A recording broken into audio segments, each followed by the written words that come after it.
ಹರೇ ಕೃಷ್ಣ. ನಮಸ್ಕಾರ ಆತ್ಮೀಯರೇ, ನೀವೆಲ್ಲ ಗುರುಚರಿತ್ರೆಯನ್ನು ಕೇಳ್ತಾ ಇದ್ದೀರೆಂದು ಸಂತೋಷವಾಯಿತು. ಧನ್ಯೋಸ್ಮಿ.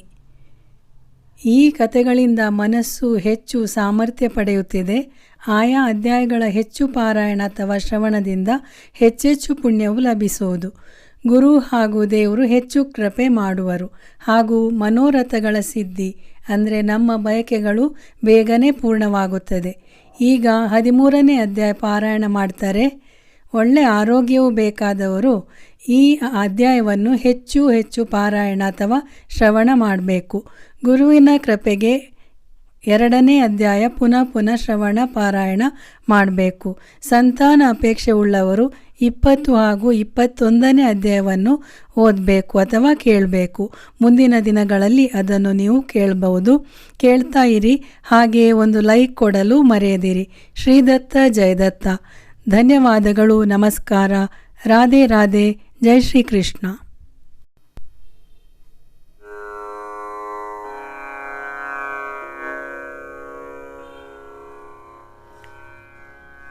ಬನ್ನಿ ಸ್ನೇಹಿತರೆ, ಗುರುಚರಿತ್ರೆಯ 13ನೇ ಅಧ್ಯಾಯ ಪಾರಾಯಣ ಮಾಡೋಣ. ಶ್ರೀ ಗಣೇಶಾಯ ನಮಃ. ಶ್ರೀ ಸರಸ್ವತ್ಯೈ ನಮಃ.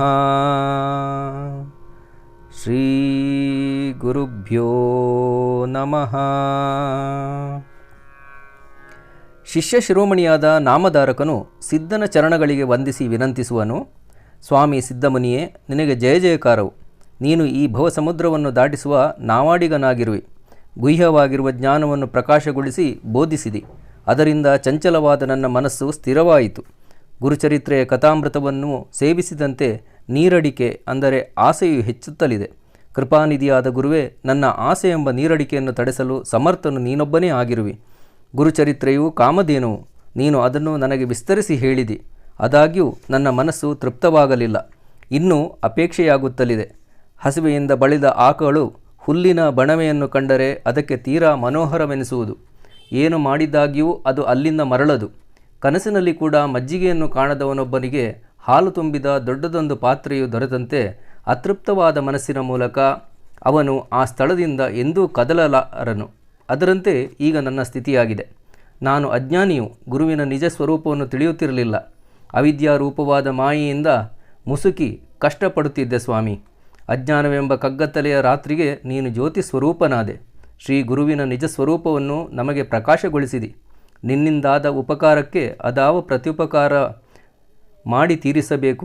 ಕಲ್ಪವೃಕ್ಷವನ್ನು ಕೊಟ್ಟವನ ಉಪಕಾರವನ್ನು ಪ್ರತಿಯಾಗಿ ಏನು ಕೊಟ್ಟು ತೀರಿಸಲಾದೀತು? ಚಿಂತಾಮಣಿಯನ್ನು ಕೊಟ್ಟವನ ಉಪಕಾರವನ್ನು ಈ ಭೂಮಿಯ ಮೇಲೆ ಅದಾವ ವಸ್ತುವನ್ನು ಕೊಟ್ಟು ತೀರಿಸಬಹುದು? ಕೃಪಾಮೂರ್ತಿಯಾದ ಸಿದ್ಧರಾಯನೇ, ಚಿಂತಾಮಣಿಗೆ ತಕ್ಕ ವಸ್ತುವನ್ನು ಯಾರೂ ಕೊಟ್ಟಿಲ್ಲ, ಕಿವಿಗಳಿಂದಲೂ ಕೇಳಿಲ್ಲ. ಇಂತಹ ನಿನ್ನ ಮಹದುಪಕಾರದಿಂದ ಜನ್ಮ ಜನ್ಮಾಂತರಗಳಲ್ಲಾದರೂ ನಾನು ಮುಕ್ತನಾಗಲರಿಯೆ ಎಂದು ಏಕೋಭಾವನೆಯಿಂದ ಸಿದ್ಧಮುನಿಯ ಚರಣಕ್ಕೆ ಎರಗಿದನು.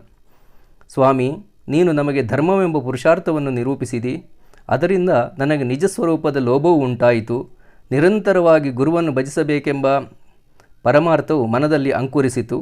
ಶ್ರೀ ಗುರು ನೃಸಿಂಹ ಸರಸ್ವತಿ ಸ್ವಾಮಿಗಳು ಪ್ರಯಾಗ ಕ್ಷೇತ್ರದಲ್ಲಿ ಇರುವಾಗ ಮಾಧವನೆಂಬ ಬ್ರಾಹ್ಮಣನಿಗೆ ಸನ್ಯಾಸ ದೀಕ್ಷೆ ನೀಡಿದ್ದನ್ನು ನೀವು ಹೇಳಿದಿರಿ. ಆ ತರುವಾಯ ವರ್ತಿಸಿದ ಶ್ರೀ ಗುರುಗಳ ಚರಿತ್ರೆಯನ್ನು ನಮಗಾಗಿ ವಿಸ್ತರಿಸುವುದಾಗಬೇಕು ಎಂದು ಬೇಡಿಕೊಂಡನು. ಮಹಾಮಹಿಮೆಯ ಗುರುಚರಿತ್ರೆಯನ್ನು ಕೇಳುವ ಉತ್ಸುಕಪೂರ್ಣನಾದ ಶಿಷ್ಯನ ಮಾತು ಕೇಳಿ ಸಿದ್ಧಮುನಿಯು ಸಂತೋಷವುಳ್ಳವನಾದನು ಮತ್ತು ನಾಮಧಾರಕನ ತಲೆಯ ಮೇಲೆ ಕೈಯನ್ನಿತ್ತು ಆಗ ಆಶ್ವಾಸನೆ ನೀಡಿದನು. ನಾಮಧಾರಕ ಶಿಷ್ಯನೇ, ನೀನು ಧನ್ಯನು. ಸಗುಣ ಶ್ರೀ ಗುರುಚರಣಗಳನ್ನು ನೀನು ಪಡೆಕೊಂಡೆ. ಆದ್ದರಿಂದ ಸಂಸಾರವೆಂಬ ಬಹುಸಮುದ್ರವನ್ನು ದಾಟುವವನು ನೀನೇ ಸರಿ. ಶ್ರೀ ಗುರುವಿನ ಮಹಿಮೆಯನ್ನು ನೀನು ಗುರುತಿಸಿದೆ. ಅಂತೆ ಭಕ್ತಿ ಭಾವಪೂರಿತನಾಗಿ ಗುರುಚರಿತ್ರೆಯನ್ನು ಕೇಳುತ್ತಿರುವಿ. ನಿನ್ನ ಆನಂದಮಯ ಪ್ರಶ್ನೆಗಳಿಂದ ನನಗೆ ಸಂತೋಷವಾಗುವುದು. ವಿಖ್ಯಾತವಾದ ಗುರುವಿನ ಚರಿತ್ರೆಯನ್ನು ಮುಂದುವರಿಸಿ ಹೇಳುವೆನು ಕೇಳು. ಶ್ರೀ ಗುರುಗಳು ಮಾಧವ ಬ್ರಾಹ್ಮಣನಿಗೆ ಉಪದೇಶವನ್ನು ಕೊಟ್ಟು ಕೆಲಕಾಲ ಅಲ್ಲಿಯೇ ನಿಂತುಕೊಂಡರು. ಅಲ್ಲಿರುವಾಗ ವರ್ತಮಾನ ಕಾಲದಲ್ಲಿ ಸಗುಣಾವತಾರದ ಮಹಿಮೆಯು ಎಲ್ಲೆಡೆಗೂ ಪ್ರಖ್ಯಾತವಾಯಿತು. ಬಹುಜನರು ಅವರಿಂದ ಉಪದೇಶ ಪಡೆದು ಶಿಷ್ಯರಾದರು. ಅವರಲ್ಲಿ ಮುಖ್ಯನಾದ ಮುನಿಯೆಂದರೆ ಮಾಧವ ಸರಸ್ವತಿಯು. ಈ ಎಲ್ಲ ಶಿಷ್ಯರ ನಾಮ ನಿರ್ದೇಶ ಮಾಡಹೋದರೆ ಕಥೆಯು ಬಹಳೇ ವಿಸ್ತಾರ ಹೊಂದುವುದು. ಅವರಲ್ಲಿ ಒಳ್ಳೆಯ ಪ್ರಖ್ಯಾತಿಯನ್ನು ಪಡೆದ ಹೆಸರುಗಳೆಂದರೆ ಅವು 7. ಅವನ್ನು ಹೇಳುವೆ, ಚಿತ್ತಗೊಟ್ಟು ಕೇಳು. ಬಾಲ ಸರಸ್ವತಿ, ಕೃಷ್ಣ ಸರಸ್ವತಿ, ಉಪೇಂದ್ರ ಸರಸ್ವತಿ, ಮಾಧವ ಸರಸ್ವತಿ. 5ನೆಯ ಇನ್ನೊಬ್ಬ ಯತಿಯೆಂದರೆ ಸದಾನಂದ ಸರಸ್ವತಿ ಎಂಬವನು. ಜ್ಞಾನಜ್ಯೋತಿ ಸರಸ್ವತಿ ಎಂಬವನೊಬ್ಬನು 6ನೆಯವನು. ಇನ್ನು 7ನೆಯವನೆಂದರೆ ಸಿದ್ಧನೆಂಬುವವ ನಾನೊಬ್ಬನು. ಇನ್ನು ಎಷ್ಟು ಅಸಂಖ್ಯ ಜನ ಶಿಷ್ಯರು ಒಬ್ಬರಿಗಿಂತ ಒಬ್ಬರು ಹೆಚ್ಚಿನವರಾಗಿದ್ದರು. ಅವರೆಲ್ಲ ಶಿಷ್ಯರನ್ನು ಕೂಡಿಕೊಂಡು ಶ್ರೀ ಗುರುಗಳು ದಕ್ಷಿಣ ಮಾರ್ಗವಾಗಿ, ಅಂದರೆ ಪ್ರಯಾಗ ಕ್ಷೇತ್ರದ ದಕ್ಷಿಣಕ್ಕೆ ಮಧ್ಯಪ್ರಾಂತದ ಕಡೆಗೆ ಹೊರಟರು. ದಕ್ಷಿಣದ ಎಲ್ಲ ಕ್ಷೇತ್ರಗಳನ್ನು ಪಾವನಗೊಳಿಸುತ್ತಾ ಪೂರ್ವಾಶ್ರಮದ ತಮ್ಮ ಸ್ಥಾನವಾದ ಕರಂಜನಗರಕ್ಕೆ ಬಂದರು. ಶ್ರೀ ಗುರುಗಳು ಕರಂಜನಗರಕ್ಕೆ ಬಂದೊಡನೆ ಅಲ್ಲಿ ಪೂರ್ವಾಶ್ರಮದ ತಂದೆ ತಾಯಿಗಳು ಬಂದು ಆತನ ದರ್ಶನ ಪಡೆದು ನಮಸ್ಕರಿಸಿದರು. 4 ಬಂಧುಗಳು, ಒಬ್ಬ ಭಗಿನಿಯು ಇವರೆಲ್ಲ ಸ್ವಾಮಿಗಳಿಗೆ ಭೇಟಿಯಾದರು. ನಗರದ ಜನರೆಲ್ಲ ತೀರಾ ಹರ್ಷಯುಕ್ತರಾಗಿ ಭೆಟ್ಟಿಗೆ ಬಂದಿದ್ದರು ಮತ್ತು ಶ್ರೀ ಗುರುಮೂರ್ತಿಗಳನ್ನು ನೋಡಿ ಬಹುವಿಧವಾಗಿ ಪೂಜಿಸತೊಡಗಿದರು. ಶ್ರೀ ಗುರುಗಳನ್ನು ಭಿಕ್ಷೆಗಾಗಿ ಮನೆ ಮನೆಗೂ ಕರೆಯತೊಡಗಿದರು. ಗುರುವು ಭಕ್ತರ ಬಯಕೆಯಂತೆ ಅನೇಕ ರೂಪಗಳನ್ನು ಧರಿಸಿ ಮನೆ ಮನೆಗೂ ಪೂಜೆಗೊಂಡನು. ಅದನ್ನು ಕಂಡು ನಗರದ ಜನರೆಲ್ಲ ತೀರಾ ಅಚ್ಚರಿಗೊಂಡು ಇವನು ನಿಶ್ಚಿತವಾಗಿಯೂ ಅವತಾರ ತೆಳೆದ ಶ್ರೀ ವಿಷ್ಣುವೇ ಆಗಿರಬಹುದು ಅಂತ ಭಾವಿಸಿದರು. ಆದರೆ ವೇಷಧಾರಿಯಾಗಿ ಯತಿಯಂತಿರುವನು, ಪರಮಪುರುಷನೇ ಈತನೆಂದು ತಿಳಿಯಬೇಕು. ಈ ಯತಿಯನ್ನು ಮನುಷ್ಯನೆಂದು ಭಾವಿಸಿದವರಿಗೆ ನರಕ ಪ್ರಾಪ್ತಿಯಾಗುವುದು. ಬ್ರಹ್ಮ ವಿಷ್ಣು ಮಹೇಶ್ವರರೇ ಕಾರ್ಯಕಾರಣರಾದ ಭಾವದಿಂದ ಶ್ರೀ ಗುರು ನೃಸಿಂಹ ಸರಸ್ವತಿಗಳ ಅವತರಿಸಿರುವನು ಎಂದು ಮಾತನಾಡ ಹತ್ತಿದರು. ಅಂಬಾಭವಾನಿ, ಮಾಧವ ಬ್ರಾಹ್ಮಣರೆಂಬ ತಾಯಿ ತಂದೆಗಳು ಒಳ್ಳೆ ಭಕ್ತಿಭಾವದಿಂದ ಶ್ರೀ ಗುರುವಾದ ಮಗುವನ್ನು ಪೂಜಿಸಿದರು. ಆಗ ತಾಯಿಗೆ ಪೂರ್ವಜನ್ಮದ ಸ್ಮೃತಿಯನ್ನುಂಟು ಮಾಡಲು ಶ್ರೀ ಗುರುಗಳು ಈ ಮೊದಲಿನ ಅವತಾರವಾದ ಶ್ರೀಪಾದಯತಿಗಳಾಗಿ ಕುಳಿತರು. ಆಗ ತಾಯಿಯು ನೋಡಿ ಆತನ ಚರಣ ಕಮಲಗಳಲ್ಲಿ ಮಸ್ತಕವನ್ನಿರಿಸಿದಳು. ಚಂದ್ರಮೌಳಿಯು ಸತ್ಯಸಂಕಲ್ಪನು, ಪ್ರದೋಷ ಪೂಜೆಯು ಫಲದಾಯಕವಾಯಿತು ಎಂದು ಅವಳು ತನ್ನ ಪತಿಯಾದ ಮಾಧವ ಬ್ರಾಹ್ಮಣನಿಗೆ ಪೂರ್ವಜನ್ಮದ ಚರಿತ್ರೆಯನ್ನೆಲ್ಲ ಹೇಳತೊಡಗಿದಳು. ನಾನು ಕಳೆದ ಜನ್ಮದಲ್ಲಿ ಜಗದ್ವಂದ್ಯನೂ ಪ್ರಬಲನೂ ಆದ ಮಗನು ನನ್ನ ಹೊಟ್ಟೆಯಿಂದ ಜನಿಸಬೇಕೆಂದು ಆರಾಧಿಸಿದೆನು. ಇದೇ ಶ್ರೀಪಾದ ರೂಪದ ಈಶ್ವರನನ್ನು ಮನೋವಾಕ್ಯಗಳಿಂದ ಪೂಜಿಸಿದ್ದೆನು. ಈಗ ಈ ರೂಪದಿಂದ ನಮ್ಮಲ್ಲಿ ಹುಟ್ಟಿ ನಮ್ಮ ಜನ್ಮವನ್ನು ಪ್ರಸಿದ್ಧಿಸಿ ಸಾರ್ಥಕಗೊಳಿಸಿರುವನು. ಹೀಗೆಂದು ಇರುವರು ನಮಸ್ಕರಿಸುವರು, ಕೈ ಮುಗಿದು ವಿನಂತಿಸುವರು. ಅಲ್ಲದೆ ಜಗನ್ನಾಥ, ಯತಿರಾಯ, ನಮ್ಮನ್ನು ಈ ಸಂಸಾರ ಸಾಗರದೊಳಗಿಂದ ಪಾರು ಮಾಡು ಎಂದು ಪ್ರಾರ್ಥಿಸಿದರು. ಶ್ರೀ ಗುರು ನರಸಿಂಹ ಸರಸ್ವತಿಯು ಅವರನ್ನು ಕುರಿತು, ಹಿರಿಯರೇ, ಸನ್ಯಾಸ ಗ್ರಹಣ ಮಾಡಿದವನ ವಂಶದಲ್ಲಿಯ 42ನೆಯ ತಲೆಯ ಪಿತೃಗಳ ಉದ್ಧಾರ ಹೊಂದುವರು. ಆತನಿಗೆ ಶಾಶ್ವತವಾದ ಬ್ರಹ್ಮಲೋಕವು ದೊರೆತು ಅಚಲವಾದ ಬ್ರಹ್ಮಪದವನ್ನು ಹೊಂದುವನು. ಆತನ ಕಾಲದಲ್ಲಿ ಹಾಗೂ ಆತನ ಕುಲದಲ್ಲಿ ಹುಟ್ಟಿದ ಜನರು ಬ್ರಹ್ಮಪದವನ್ನು ಪಡೆಯುವರು. ಆತನ ಪಿತೃಸಂತತಿಯವರೆಲ್ಲರೂ ಯಮನ ದುಃಖದಿಂದ ಭಯಭೀತರಾಗಬೇಕಾಗಿಲ್ಲ. ಒಂದು ವೇಳೆ ಆತನ ಪೂರ್ವಜರು ನರಕದಲ್ಲಿದ್ದರೂ ಕೂಡ ಅವರಿಗೂ ಶಾಶ್ವತವಾದ ಬ್ರಹ್ಮಪದ ಉಂಟಾಗುವುದು. ಈ ಕಾರಣಕ್ಕಾಗಿಯೇ ನಾವು ಹೆಚ್ಚಾಗಿ ಈ ಆಶ್ರಮವನ್ನು ಸ್ವೀಕರಿಸಿದೆವು. ಇನ್ನು ನಿಮಗೆ ಯಮನ ಭಯವಿಲ್ಲ, ಸತ್ಯವಾಗಿ ನಿಮಗೆ ಬ್ರಹ್ಮಪದವು ದೊರಕುವುದು. ಅವನಿಗೆ ಹೀಗೆಂದು ಹೇಳಿ ಬಹುವಿಧವಾಗಿ ಆಶ್ವಾಸವನ್ನಿತ್ತರು. ನಿಮ್ಮ ಮಕ್ಕಳು 100 ವರ್ಷಗಳ ಆಯುಷ್ಯ ಉಳ್ಳವರಾಗುವರು, ಅಷ್ಟೈಶ್ವರ್ಯದೊಡನೆ ಬಾಳುವರು. ಅವರ ಮಕ್ಕಳು ಮೊಮ್ಮಕ್ಕಳನ್ನು ನೀವು ಸುಖವಾಗಿ ನಿಮ್ಮ ಕಣ್ಣುಗಳಿಂದ ಕಾಣುವಿರಿ. ಅಂತ್ಯಕಾಲಕ್ಕೆ ಕಾಶಿ ಕ್ಷೇತ್ರದಲ್ಲಿ ಕ್ಷೇಮವನ್ನು ಹೊಂದುವಿರಿ. ಕಾಶಿಪಟ್ಟಣವು ಮಾನವರಿಗೆ ಮುಕ್ತಿ ಸ್ಥಾನವಾಗಿರುವುದೆಂದು ವೇದಶಾಸ್ತ್ರಗಳಲ್ಲಿ ಹೇಳಿದೆ. ನೀವು ಏನೊಂದನ್ನು ಕುರಿತಾದರೂ ಚಿಂತೆ ಮಾಡಬಾರದು ಎಂದು ಆಗ ಹೇಳಿದನು. ಶ್ರೀ ಗುರುದೇವನ ಪೂರ್ವಾಶ್ರಮದ ತಂಗಿಯು ಅಂಬಾಭವಾನಿಯ ಹುಟ್ಟಿಯಿಂದ ಕೊನೆಗೆ ಹುಟ್ಟಿದವಳು ರತ್ನಾಬಾಯಿ ಎಂಬವಳು. ಅವಳು ಅಷ್ಟರಲ್ಲಿ ಮುಂದೆ ಬಂದು ಶ್ರೀ ಗುರುವಿಗೆ ನಮಸ್ಕರಿಸಿದಳು, ವಿನಂತಿಸಿದಳು. ಅವಳು ಹಲವು ವಿಧವಾಗಿ ಪ್ರಾರ್ಥಿಸುತ್ತಾ, ಸ್ವಾಮಿ, ನನ್ನನ್ನು ಉದ್ಧರಿಸು. ಸಂಸಾರ ಮಾಯೆಯಿಂದ ಸುತ್ತಿ ಭವಸಾಗರದಲ್ಲಿ ಮುಳುಗಿ ಕಷ್ಟಪಡುತ್ತಿರುವೆ. ಸಂಸಾರದಿಂದ ಉಂಟಾಗುವ ತಾಪತ್ರಯಕ್ಕೆ ನಾನು ಬೆದರುವೆ. ದೇವ, ಇದೆಲ್ಲವುಗಳಿಂದ ನನ್ನನ್ನು ಮುಕ್ತಳನ್ನಾಗಿ ಮಾಡು. ನಾನು ತಪಸ್ಸು ಮಾಡಲು ಹೋಗುವೆನು ಎಂದಳು. ಶ್ರೀ ಗುರುಗಳು ಪೂರ್ವಾಶ್ರಮದ ತಂಗಿಯಾದ ರತ್ನಾಬಾಯಿಯ ಮಾತನ್ನು ಕೇಳಿ, ತಂಗಿ, ಸ್ತ್ರೀಯರಿಗೆ ಪತಿಸೇವೆಯ ಆಚರಣೆಯ ತಪಸ್ಸಾಗಿದೆ. ಸ್ತ್ರೀಯರು ಪತಿಸೇವನೆಯಿಂದಲೇ ಈ ಭವಸಮುದ್ರವನ್ನು ಸುಖವಾಗಿ ದಾಟುವರು. ಯಾರು ಯಾವ ಭಾವನೆಯುಳ್ಳವರಾಗುವರೋ ಅವರು ಅದೇ ಗತಿಯನ್ನು ಹೊಂದುವರು. ಈ ಸಂಸಾರ ಸಾಗರದಿಂದ ಪಾರಾಗಲು ಸ್ತ್ರೀಯರಿಗೆ ಪತಿಯೇ ಮುಖ್ಯ ಆಧಾರನು. ಈ ಭಾವನೆಯಿಂದ ಮನಸ್ಸು ನಿರ್ಧಾರಗೊಳಿಸಿ ಪತಿಯು ಶಿವನಿಗೆ ಸಮಾನವೆಂದು ಭಜಿಸಿರಿ. ಹಾಗೆ ಭಜಿಸುವ ಸತಿಯೇ ಉದ್ಧಾರ ಹೊಂದೋಳೆಂದು ಪುರಾಣಗಳೆಲ್ಲ ಬಣ್ಣಿಸುವು. ಅಂತಃಕರಣದಲ್ಲಿ ನೀನು ಕಳವಳ ಪಡೆದಿರು, ನಿನಗೆ ಸದ್ಗತಿಯಾಗುವುದೆಂದು ತಿಳಿ ಎಂದನು. ಶ್ರೀ ಗುರುವಿನ ಬೋಧೆಯನ್ನು ಕೇಳಿಕೊಂಡು ರತ್ನಾಬಾಯಿಯು ಅವರಿಗೆ ಕೈ ಮುಗಿದು, ಶ್ರೀ ಗುರುಮೂರ್ತಿಯೇ, ನೀವು ನನಗೆ ಬ್ರಹ್ಮಜ್ಞಾನವನ್ನು ಉಪದೇಶಿಸಬೇಕು ಎಂದು ಪ್ರಾರ್ಥಿಸುವೆ. ನೀನು ಭೂತ ಭವಿಷ್ಯಗಳನ್ನೆಲ್ಲ ಅರಿತಿರುವಿ. ಆದ್ದರಿಂದ ನನಗೆ ಯಾವ ಬಗೆಯಿಂದ ಉಪದೇಶಿಸುವಿ? ನನ್ನ ಪ್ರಾರಬ್ಧಗತಿಯು ಎಂತಿರುವುದು? ಇದನ್ನೆಲ್ಲ ನನಗೆ ತಿಳಿಸುವುದಾಗಬೇಕು ಎಂದಳು. ಶ್ರೀ ಗುರುಗಳು ಅವಳಿಗೆ, ರತ್ನಾಬಾಯಿ, ನೀನು ತಪಸ್ಸು ಮಾಡೋ ಬಯಕೆಯುಳ್ಳವಳಾಗಿರುವಿ. ಆದರೆ ನಿನಗೆ ಸಂಚಿತ ಪಾಪವು ಇರುವುದು. ಮಾನವನು ಸಂಚಿತ ಕರ್ಮ ಫಲವನ್ನು ಅನುಭವಿಸಲೇಬೇಕಾಗುವುದು. ಅದನ್ನು ನೀನು ಭೋಗಿಸತಕ್ಕದ್ದೇ. ನೀನು ಹಿಂದಿನ ಜನ್ಮದಲ್ಲಿ ಒಂದು ಆಕಳನ್ನು ಕಾಲಿನಿಂದ ಒದೆದೆ ನೆರೆಹೊರೆಯರಾಗಿರುವ ಗಂಡ ಹೆಂಡಿರಲ್ಲಿ ಜಗಳವನ್ನು ಹಚ್ಚಿದ್ದಿ. ಈ ಪಾಪಕರ್ಮಗಳ ಫಲವಾಗಿ ನೀನು ಹಲವು ಬಾಧೆಗಳನ್ನು ಭೋಗಿಸಬೇಕಾಗುವುದು. ಗಾಯತ್ರಿಯನ್ನು ಒದೆದ ಮೂಲಕ ನೀನು ಸರ್ವಾಂಗದಲ್ಲೂ ಕುಷ್ಠರೋಗದಿಂದ ಪೀಡಿತಳಾಗುವಿ. ಗಂಡ ಹೆಂಡಿರಲ್ಲಿ ವಿರೋಧವನ್ನು ಉಂಟು ಮಾಡಿದ್ದರಿಂದ ನಿನ್ನ ಗಂಡನು ತಪಸ್ವಿಯಾಗುವನು. ಸನ್ಯಾಸವನ್ನು ಸ್ವೀಕರಿಸಿ ನಿನ್ನನ್ನು ನಿಶ್ಚಿತವಾಗಿ ಬಿಟ್ಟು ಹೋಗುವನು. ನಿನ್ನ ಪೂರ್ವ ಕರ್ಮವು ಇಂತಿದೆ ಎಂದು ಹೇಳಿದನು. ತಾನು ಭೋಗಿಸಲೇಬೇಕಾದ ಪೂರ್ವಜನ್ಮದ ಕರ್ಮಫಲವನ್ನು ರತ್ನಾಬಾಯಿಯು ಗುರುಗಳಿಂದ ಕೇಳಿ ತಿಳಿದಳು. ದಾರುಣವಾದ ಕಷ್ಟವನ್ನು ನೆನೆದು ಬಹಳವಾಗಿ ದುಃಖಿಸಿದಳು. ಶ್ರೀ ಗುರುವಿನ ಪಾದಗಳ ಮೇಲೆ ಬಿದ್ದು ಹೊರಳಾಡಿದಳು. ಶ್ರೀ ಗುರುನಾಥನೇ, ನನ್ನನ್ನು ಬೇಗನೆ ಉದ್ಧರಿಸು ಎಂದು ಗಟ್ಟಿಯಾಗಿ ಆತನ ಪಾದಗಳನ್ನು ಹಿಡಿದಳು. ಶ್ರೀ ಗುರುವು, ಬಾಲೆ, ಕೇಳು. ಕೆಲಕಾಲ ನೀನು ಸುಖರೂಪವಾಗಿಯೇ ಇರುವಿ. ಕಾಲಕ್ರಮವು ಗತಿಸಿದಂತೆ ನಿನಗೆ ಇಡೀ ವಯಸ್ಸಾಗುವುದು. ಆಗ ನಿನ್ನ ಗಂಡನು ಯತಿಯಾಗುವನು. ಅನಂತರ ಅವಯವಗಳಿಂದ ಸಹಿತವಾಗಿ ನಿನ್ನ ದೇಹವನ್ನು ಕುಷ್ಠರೋಗವು ವ್ಯಾಪಿಸುವುದು.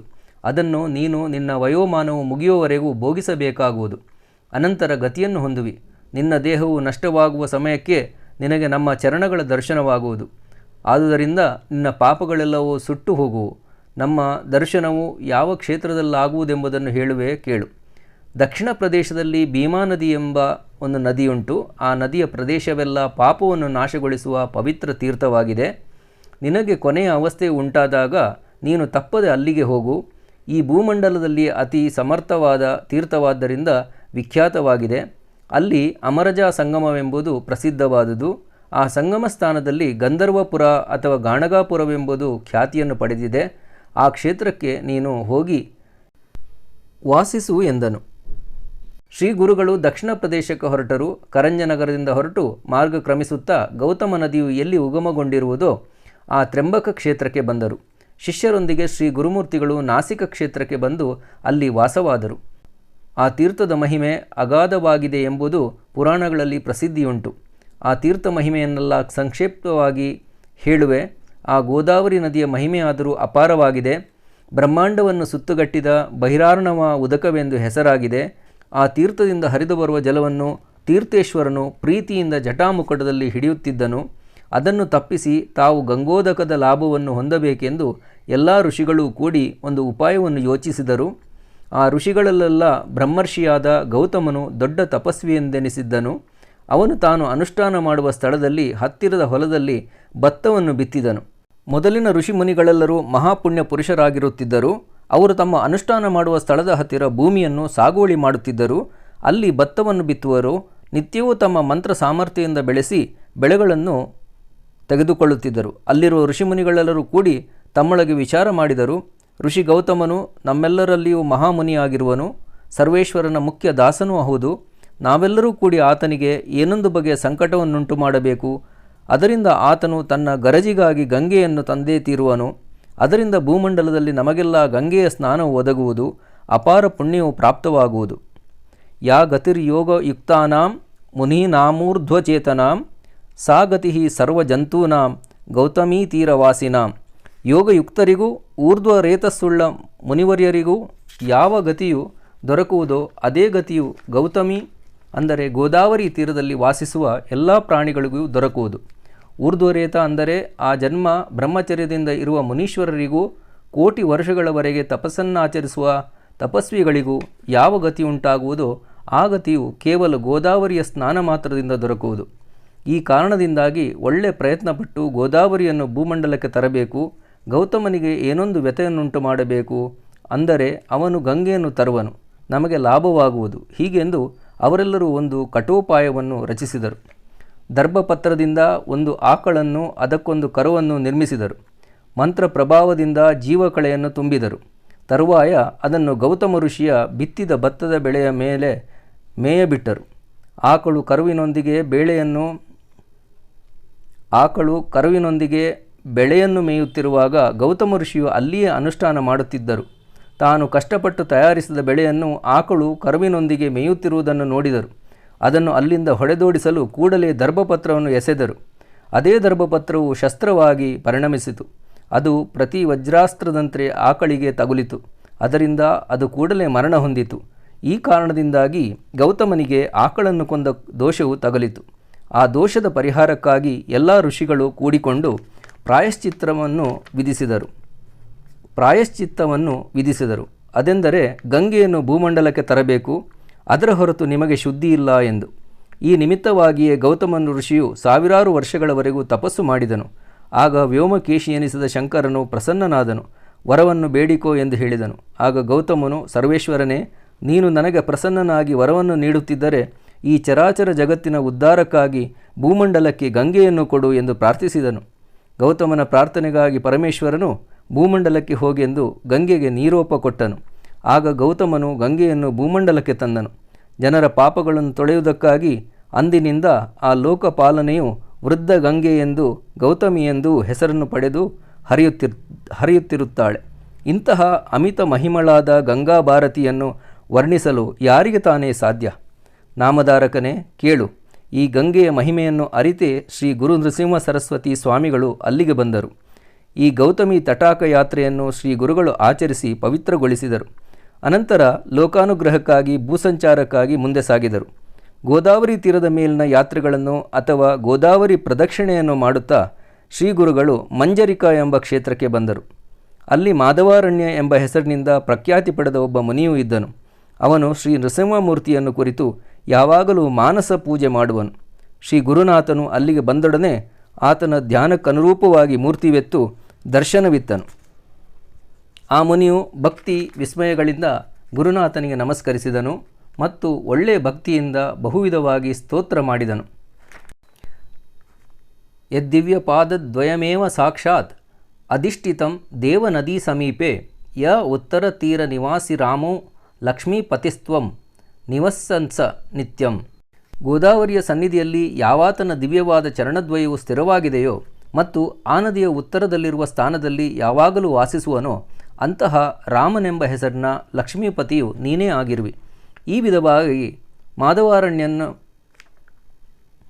ವಿಧವಾಗಿ ಮಾಧವಾರಣ್ಯನು ಒಳ್ಳೆಯ ಹರ್ಷದಿಂದ ಶ್ರೀ ಗುರುವನ್ನು ಪ್ರಾರ್ಥಿಸಿದನು. ಪ್ರತಿಯಾಗಿ ಶ್ರೀ ಗುರುಗಳು ಸಂತೋಷದಿಂದ ಮಾಧವಾರಣ್ಯನಿಗೆ ಹೀಗೆಂದರು. ಅತ್ಯಂತ ಮಾರ್ಗಸ್ಥಿತಿ ಮಾರ್ಗರೂಪಂ ಅತ್ಯಂತ ಯೋಗಾದಧಿಕಾರ ತತ್ವಂ ಮಾರ್ಗಂ ಚ ವಿಚಿನ್ವತೋಮೆ ಮಾರ್ಗೋದಯೇ ಮಾಧವ ದರ್ಶಯೇತೆ. ಎಲೈ ಮಾಧವನೇ, ಯೋಗದೊಳಗೆ ಸಮೃತಿ ಮಾರ್ಗ, ಸೃಷ್ಟಿ ಮಾರ್ಗ ಮತ್ತು ಸ್ಥಿತಿ ಮಾರ್ಗ ಎಂದು 3 ಮಾರ್ಗಗಳು. ಅವುಗಳಲ್ಲಿ ಕೊನೆಯದಾದ ಸ್ಥಿತಿ ಮಾರ್ಗಕ್ಕೆ ತದ್ರೂಪವಾಗಿ ಅಧಿಕಾರ ತತ್ವ ಮತ್ತು ಆತ್ಮಂತಿಕ ಉಪಾಯಗಳಿಂದ ನೀನು ಶೋಧಿಸುತ್ತಿರುವಿ.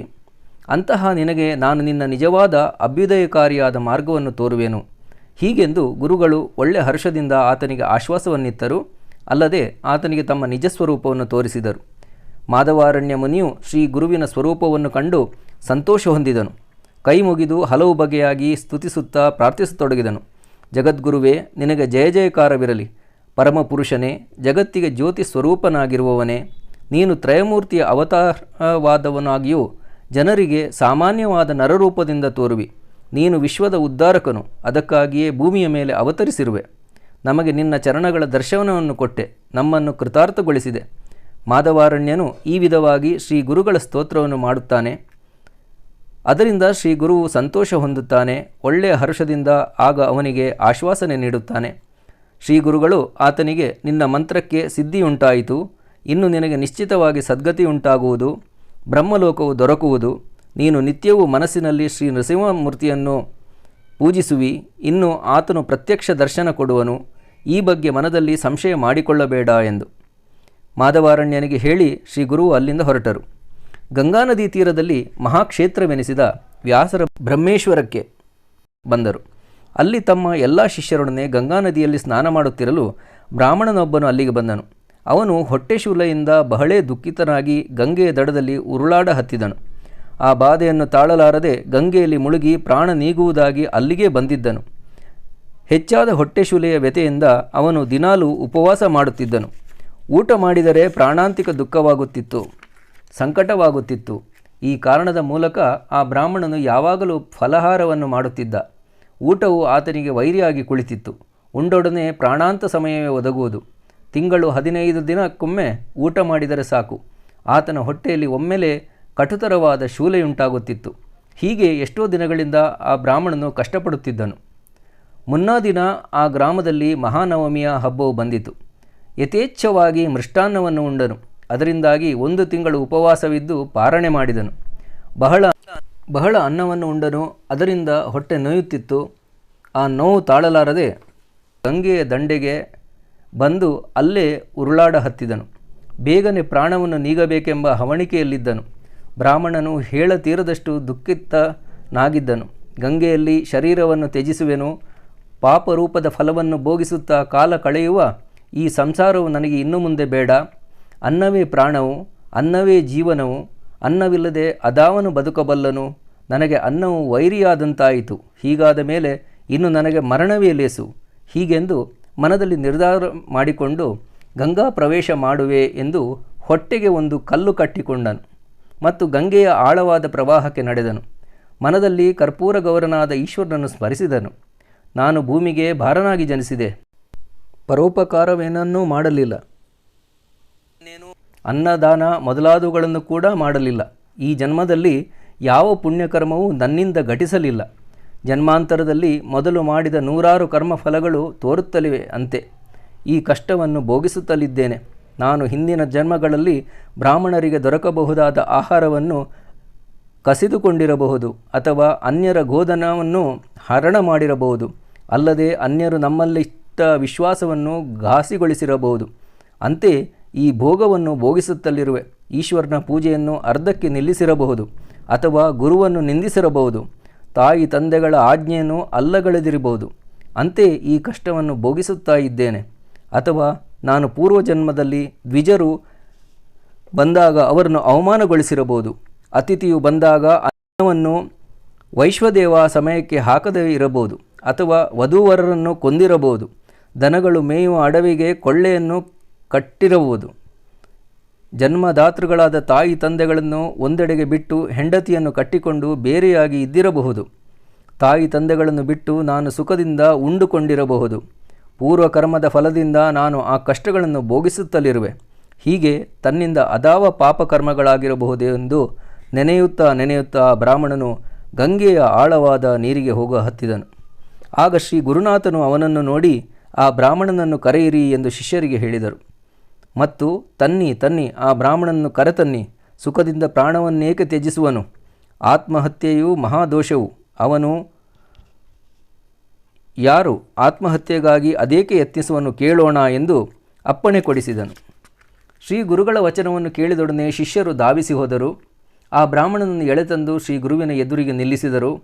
ಅನಾಥರಿಗೆ ಕಲ್ಪತರುವು, ದುಃಖಪಡುವ ಜೀವಿಗಳಿಗೆ ಕೃಪಾಸಾಗರನು ಆಗಿರುವನು ಶ್ರೀ ಗುರು. ಅವನು ದುಃಖದಲ್ಲಿ ಮುಳುಗಿದ ಬ್ರಾಹ್ಮಣನನ್ನು ಕೇಳುವನು, ಎಲ್ಲೋ ನೀನು ಅದೇಕೆ ಪ್ರಾಣತ್ಯಾಗ ಮಾಡಲು ಪ್ರಯತ್ನಿಸುವಿ? ಆತ್ಮಹತ್ಯೆಯಂತಹ ದೋಷವು ಇನ್ನೊಂದಿಲ್ಲ, ಅದು ಮಹಾದೋಷವು. ನಿನ್ನ ವೃತ್ತಾಂತವೇನು ನನಗೆ ಹೇಳು. ಆಗಲ ಬ್ರಾಹ್ಮಣನು, ಸ್ವಾಮಿ ಯತಿರಾಯರೇ, ಕೇಳಿ ಮಾಡುವುರೇನು? ಭೂಮಿಯ ಮೇಲೆ ಜನಿಸಿ ಬಂದುದು ವ್ಯರ್ಥವಾಯಿತು. ಕೇವಲ ಭೂಭಾರವೇ ಆಗಿರುವೆ ನಾನು. ಸ್ವಾಮಿ, ನನ್ನ ವೃತ್ತಾಂತವನ್ನೇನು ಹೇಳಲಿ? ತಿಂಗಳು 15 ದಿನಗಳಿಗೆ 1 ಸಲ ಊಟ ಮಾಡುವೆ. ಹೊಟ್ಟೆ ನೋವಿನಿಂದ ದುಃಖಪಡುವೆ. ಅದನ್ನು ತಾಳಲಾರದೆ ಪ್ರಾಣ ನೀಗಲು ಪ್ರಯತ್ನಿಸುತ್ತಿದ್ದೇನೆ. ನನಗೆ ಅನ್ನವು ವೈರಿಯಾದಾಗ ಗುರುನಾಥನೇ ಹೇಗೆ ಬದುಕಬೇಕು? ಶರೀರವೆಲ್ಲ ಅನ್ನಗತವಾದುದು, ಅಂದರೆ ಅನ್ನದಿಂದ ಬದುಕತಕ್ಕದ್ದು. ಅಂದ ಮೇಲೆ ಜಗದ್ಗುರುವೇ, ನಾನು ಹೇಗೆ ಬದುಕಲಿ ಎಂದು ಶ್ರೀ ಗುರುಗಳ ಪಾದಕಮಲಗಳಿಗೆ ಎರಗಿದನು. ತನ್ನ ಸ್ಥಿತಿಯನ್ನು ತಿಳಿಸಿದನು. ಬ್ರಾಹ್ಮಣನ ಮಾತುಗಳನ್ನು ಕೇಳಿ ಶ್ರೀಗುರು, ಎಲ್ಲೋ ಬ್ರಾಹ್ಮಣನೇ, ಇನ್ನು ನಿನ್ನ ಹೊಟ್ಟೆ ಶೂಲೆಯ ವಿಕಾರವು ಹೋಯಿತೆಂದು ನಂಬು. ಈ ರೋಗದ ಮೇಲೆ ನನ್ನ ಬಳಿಯಲ್ಲೊಂದು ಔಷಧವಿದೆ. ಅದನ್ನು ನಿನಗೆ ಹೇಳುವೆನು. ಒಂದು ಪಕ್ಷ ಕೇಳಿಕೊ. ಈಗ ಮನಸ್ಸಿನಲ್ಲಿ ಸಂಶಯವನ್ನು ತಾಳಬೇಡ, ಅಂತಃಕರಣದಲ್ಲಿ ಅಂಜಬೇಡ. ಹೊಟ್ಟೆ ತುಂಬ ಊಟ ಮಾಡು, ಅಂದರೆ ನಿನ್ನ ರೋಗವು ಓಡಿ ಹೋಗುವುದು ಎಂದು ಹೇಳಿದರು. ಶ್ರೀ ಗುರುವು ಆಡಿದ ನುಡಿಗಳನ್ನು ಕೇಳಿಕೊಂಡು ಆ ಬ್ರಾಹ್ಮಣನು ಸಮಾಧಾನವನ್ನು ಹೊಂದಿದನು. ಶ್ರೀ ಗುರುಗಳ ಚರಣಗಳಲ್ಲಿ ತಲೆಯನ್ನಿಟ್ಟು ನಮಸ್ಕರಿಸಿದನು. ಆ ಗ್ರಾಮಕ್ಕೆ ಒಬ್ಬ ಬ್ರಾಹ್ಮಣನು ಅಧಿಕಾರಿಯಾಗಿದ್ದನು. ಅವನು ಗಂಗಾ ಸ್ನಾನಕ್ಕೆಂದು ಅದೇ ವೇಳೆಗೆ ಅಲ್ಲಿಗೆ ಬಂದನು. ಅಷ್ಟರಲ್ಲಿ ಅಲ್ಲಿ ಕುಳಿತಿದ್ದ ಗುರುಗಳನ್ನು ಕಂಡನು. ಕೂಡಲೇ ತ್ರಿಕರಣಪೂರ್ವಕವಾದ ಭಕ್ತಿಯಿಂದ ಶ್ರೀ ಗುರುಗಳ ಹತ್ತಿರ ಬಂದು ಅವರಿಗೆ ನಮಸ್ಕರಿಸಿದನು. ಶ್ರೀ ಗುರುಗಳು ಆ ಬ್ರಾಹ್ಮಣಾಧಿಕಾರಿಯನ್ನು ಕಂಡು ಅವನಿಗೆ ಅಭಯವಿತ್ತು ನಿನ್ನ ಹೆಸರು ಇರುವುದೆಲ್ಲಿ ಎಂದು ಕೇಳಿದರು. ಅದಕ್ಕೆ ಆ ಅಧಿಕಾರಿಯು, ಸ್ವಾಮಿ, ನಾನು ಕೌಂಡಿನ್ಯ ಗೋತ್ರದ ಬ್ರಾಹ್ಮಣನು, ಆಪಸ್ತಂಭ ಶಾಖೆಯು ನನ್ನದು, ನನ್ನನ್ನು ಸಾಯಂದೇವನೆಂದು ಕರೆಯುವರು. ನನ್ನ ವಾಸಸ್ಥಳವು ಕಡಗಂಚಿ ಎಂಬ ಗ್ರಾಮವು. ಹೊಟ್ಟೆ ತುಂಬಿಸಿಕೊಳ್ಳುವುದಕ್ಕಾಗಿ ಇಲ್ಲಿ ಬಂದಿರುವೆ. ಮ್ಲೇಂಚ ರಾಜನ ಸೇವೆಯಲ್ಲಿರುವೆ. ನಾನು ಈ ಊರಿಗೆ ಅಧಿಕಾರಿಯಾಗಿ ಇಲ್ಲಿಗೆ ಬಂದಿರುವೆ ಸ್ವಾಮಿ. 1 ವರ್ಷದಿಂದ ಇಲ್ಲಿ ವಾಸಿಸುವೆ. ಇಂದು ತಮ್ಮ ದರ್ಶನ ಮಾತ್ರದಿಂದ ನಾನು ಧನ್ಯನಾದೆನು. ವಿಶ್ವೋದ್ಧಾರಕರು ತಾವು ನಮಗೆ ದರ್ಶನ ಕೊಟ್ಟಿರಿ. ಜನ್ಮಾಂತರದ ದೋಷಗಳು ನಾಶವಾದವು. ನಾವು ನಿಶ್ಚಿತವಾಗಿ ಈಗ ಕೃತಾರ್ಥರಾದೆವು. ಸ್ವಾಮಿ, ನಿಮ್ಮ ಕೃಪಾ ಪ್ರಸಾದವನ್ನು ಪಡೆದ ಮಾನವನು ನಿರಾಯಾಸವಾಗಿ ಸಂಸಾರ ಸಾಗರವನ್ನು ದಾಟುವನು. ಇಂತಹ ಮಹಿಮರಾದ ತಮ್ಮ ದರ್ಶನವು ಪ್ರಯತ್ನವಿಲ್ಲದೆ ದೊರಕಿತ್ತು ಎಂದನು. ಗಂಗಾಪಾಪಂ ಶಶೀತಾಪಂ ದೈನ್ಯಂ ಕಲ್ಪಂತರಸ್ತಥಾ ಪಾಪಂ ತಾಪಂ ಚ ದೈನ್ಯಂಚ ಹರೇ ಶ್ರೀ ಗುರುದರ್ಶನಂ. ಗಂಗಾ ನದಿಯ ದರ್ಶನದಿಂದ ಪಾಪಗಳು ದೂರವಾಗುವು. ಚಂದ್ರಮನ ದರ್ಶನದಿಂದ ತಾಪವು ದೂರವಾಗುವುದು. ಕಲ್ಪತರುವಿನಿಂದ ದರಿದ್ರತೆ ದೂರವಾಗುವುದು. ಆದರೆ ಶ್ರೀ ಗುರುವಿನ ದರ್ಶನದಿಂದ ಪಾಪ, ತಾಪ ಮತ್ತು ದರಿದ್ರತೆ ಇವು 3 ದೂರವಾಗುವು. ಗಂಗೆಯನ್ನು ನೋಡಿದೊಡನೆ ಪಾಪಗಳು ಹೋಗುವು. ಚಂದ್ರನ ದರ್ಶನದಿಂದ ತಾಪವು ನಾಶವಾಗುವುದು. ಕಲ್ಪತರುವಿನ ಗತಿಯಾದರೂ ಹೀಗೆಯೇ, ಅದು ದೈನ್ಯದಿಂದ ದೂರ ಮಾಡುವುದು. ಸ್ವಾಮಿ, ತಮ್ಮ ದರ್ಶನ ಗುಣವು ಹಾಗಲ್ಲ. ಪಾಪ, ತಾಪ, ದೈನ್ಯ 3 ನಾಶ ಮಾಡುವುದು. ಇಂದು ತಮ್ಮ ಚರಣಗಳ ದರ್ಶನವನ್ನು ಪಡೆದೆನು. ಆದ್ದರಿಂದ 4 ಪುರುಷಾರ್ಥಗಳನ್ನು ಹೊಂದಿದೆನು. ಹೀಗೆಂದು ಸಾಯಂದೇವನು ಗುರುಗಳನ್ನು ಸ್ತುತಿಸಿದನು ಮತ್ತು ಅವರ ಚರಣಗಳಿಗೆ ಎರಗಿದನು. ಆಗ ಶ್ರೀ ಜಗದ್ಗುರುಗಳು ಅವನಿಗೆ ಒಂದು ಅಪ್ಪಣೆಯನ್ನಿತ್ತು ನೀರೋಪ ಕೊಟ್ಟರು. ಶ್ರೀ ಗುರುಗಳು ಅವನಿಗೆ, ಇಂದು ನೀನು ನಮ್ಮದೊಂದು ಹೇಳಿಕೆಯನ್ನು ಕೇಳತಕ್ಕದ್ದು. ಹೊಟ್ಟೆ ನೋವಿನಿಂದ ಬಳಲುವ ಈ ಬ್ರಾಹ್ಮಣನು ಇಂದು ನದಿಯಲ್ಲಿ ಮುಳುಗಿ ಸಾಯಲು ಆತುರನಾಗಿದ್ದನು. ಈತನ ವ್ಯಾಧಿಗೆ ಉಪಶಮನ ಮಾಡಲು ನಿಮಗೆ ಒಂದು ಔಷಧವನ್ನು ಹೇಳುವೆನು. ಅದೇನೆಂದರೆ, ಈ ಬ್ರಾಹ್ಮಣನನ್ನು ನಿಮ್ಮ ಮನೆಗೆ ಕರೆದೊಯ್ಯಬೇಕು. ಮೃಷ್ಟಾನ್ನವನ್ನು ಊಟ ಮಾಡಿಸಬೇಕು. ನಿನ್ನ ಮನೆಯಲ್ಲಿ ಊಟ ಮಾಡಿದೊಡನೆ ಈತನ ವ್ಯಥೆಯು ವ್ಯಾಧಿಯು ಸರ್ವತಾ ಉಳಿಯಲಾರದು. ಈ ಬ್ರಾಹ್ಮಣನು ಉಗ್ರವಾದ ಹಸಿವೆಯಿಂದ ಕಂಗಾಲಾಗಿರುವನು. ಆದ್ದರಿಂದ ಬೇಗನೆ ಈತನನ್ನು ಕರೆದೊಯ್ಯಲೇಬೇಕು ಎಂದು ತಿಳಿಸಿದರು. ಸಾಯಂದೇವನು ಶ್ರೀ ಗುರುಗಳ ವಚನವನ್ನು ಕೇಳಿ ಕೈಮುಗಿದು ವಿನಂತಿಸಿದನು. ಸ್ವಾಮಿ, ಈ ಬ್ರಾಹ್ಮಣನಿಗೆ ಊಟ ಮಾಡಿಸುವುದರಿಂದ ಪ್ರಾಣತ್ಯಾಗಕ್ಕೆ ಸರಿಯಾದ ವ್ಯಥೆಯಾಗುವುದು. ಈಗ 1 ತಿಂಗಳಿನಿಂದ ಉಪವಾಸವಿದ್ದು ನಿನ್ನೆ ಊಟ ಮಾಡಿದನಂತೆ. ಅದರಿಂದ ಈತನ